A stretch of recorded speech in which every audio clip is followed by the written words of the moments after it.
Writing case studies. This vidcast is aimed at honours students and postgraduate students. Please remember that these are merely guidelines. You should always consult your project supervisor or module leader to clarify details. The guidelines are specific for your assessments are on GCU Learn. The vidcast is divided into 5 chapters. As with all of our vidcasts, you can listen and read individual chapters or just read the material or listen and watch the complete vidcast. Chapter 1 gives an example of a question that uses the topic of health and safety. The vidcast is aimed at honours and/or postgraduate students. Please note that this is only an example, and this vidcast assumes that the report is 5,000 words in length. The subject is health and safety within the construction area, but this could just as easily relate to other disciplines. The chapter outlines stages that the writer could follow when preparing the report. Chapter 2 focuses on possible solutions that you may wish to explore in your research for the case study before commencing the case study, and an explanation of the introduction. Again, please note that this is an example and your coursework report will be different, but the writing conventions are similar. Chapter 3 suggests points that should be considered when conducting a review of literature on a particular company in the UK construction or the engineering or the computing discipline. Chapter 4 focuses on points to be covered in the discussion section with a table for notes. Chapter 5 explains conclusions, recommendations, possible limitations, references, and the role of appendices. The question on this slide is merely a suggestion. Prepare a health and safety report, which is 5,000 words, which focuses on health and safety performance within the UK construction industry. Particular relevance should be given to a case study of. This slide explains the process that could be applied when preparing your response to the case study. This is basically in 4 stages. These are called think, plan, word process, and check. For think, what is the title of your case study? Remember, this is the first words your reader will see. Does the title make sense? If it is short, do you need a subtitle to expand? For example, this is one title, The College Without Walls. Although this is catchy, there needs to be further explanation, as in a case study of. The purpose and scope of the report should be defined. You cannot cover everything, so remember the question and consider the appropriate parameters. Make notes of relevant ideas. Use the pro forma on one of the slides to assist. The purpose of case studies is as follows: to identify the key points or issues, to weigh up the situation, to consider the information you do and you don't have. So, make sure you define the problems and or issues to be addressed precisely. Do not be vague. This should not be a guessing game for the reader. Outline the objectives of the report and consider what are the desirable outcomes. Identify resources and or techniques that are helpful to opening up the case study. Generate ideas or alternative solutions. Use a mind map format. All of the computers in the university have access to Inspiration. This is a very useful piece of technology which shows and demonstrates how to use mind maps. Consider a range of solutions and select the best fit. Now read over your notes and think about alternative questions. For example, having decided upon the presenting issues, why have these arisen? Is it through costs? Because of staff? Through legislation? What would happen if nothing changed? What would be the consequences if changes did take place?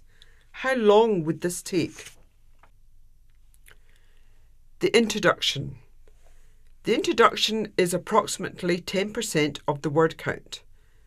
An introduction explains a little about the company, whether it's multinational, a national, a small, medium enterprise, where it operates, whether it operates in one particular country, in a district, or in a centre.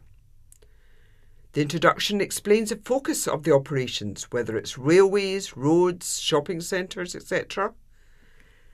Then you should outline the aim of the report, but again, please try not just to repeat the question.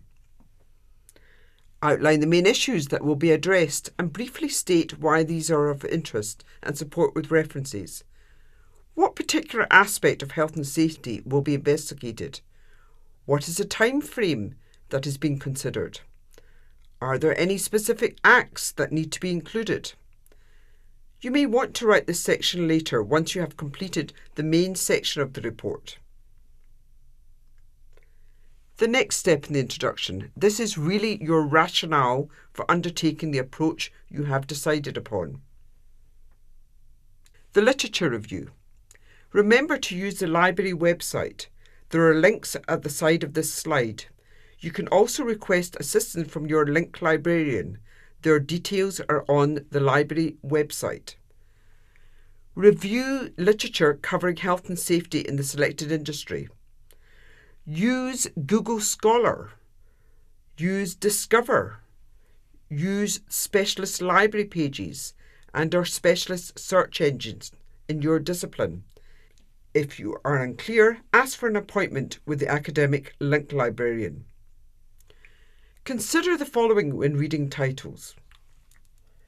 Consider the following when reading articles: the title, the abstract, the background or context, the discussion's logic and supporting evidence, key findings and ideas which are outlined and explored, evaluation of strengths, weaknesses that are made, comparison to related studies, interpretation and comments on ideas, information which has been presented, and application and relevance should be considered. In addition, when reviewing articles, consider the research aims, findings and conclusions, the research methods that have been used, the merits and limitations, the research tool, the sample methods, analysis of data. For example, is there a comparison of railways in different countries? Is there different land use? Refer to research books when explaining limitations. Compare and contrast findings from similar research. For more information on any of these topics, refer to the vidcast on preparing a literature review. This is on GCU Learn. And think about reliability, validity, transferability of findings, and the implication and application of findings. Critically analyse by discussing how findings may be affected by the research methods. Compare to other research studies on the same incidents, for example, injuries to employees in the UK as opposed to injuries to employees in the USA. Identify similarities and differences. Discuss validity, generalizability, reliability, etc. of all the conclusions. Outline recommendations and comment on their implications. Again, for more information on these topics, refer to the vidcast on preparing a literature review. Conclusions and recommendations. Summarise the main issue and main findings. Give recommendations based on the literature review. Identify and justify strategy proposed. Recommendations should be in line with your analysis and may be reported separately or within the conclusions. Conclusions and recommendations. Summarise the main issues and main findings. Give recommendations based on the literature review. Identify and justify strategy proposed. Recommendations should be in line with your analysis, but they may be separate or within the conclusion. Limitations of research methods. Consider the time, access to specific articles. Consider confidentiality of the company. Is everything available to be reviewed? You may find the information fuzzy, for example, lack of specific details. Support the limitations of research methods applied by referring to recommended books on how to carry out research methods.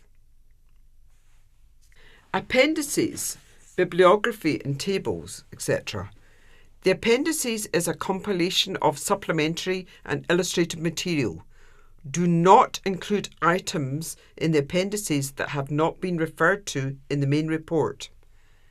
Your bibliography is a list of sources consulted or referred to in alphabetical order. Tables, charts, graphs and diagrams. These may be included within the report or added in the appendices. If they are used in the appendix, they avoid cluttering up the main text and do not add to your overall word count. All illustrations should be clearly labelled and numbered and referred to in the report.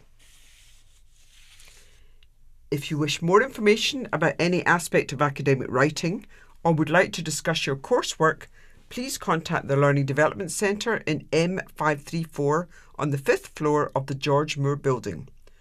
You can make an appointment by emailing askldc@gcu.ac.uk or by phoning 0141 273 1230.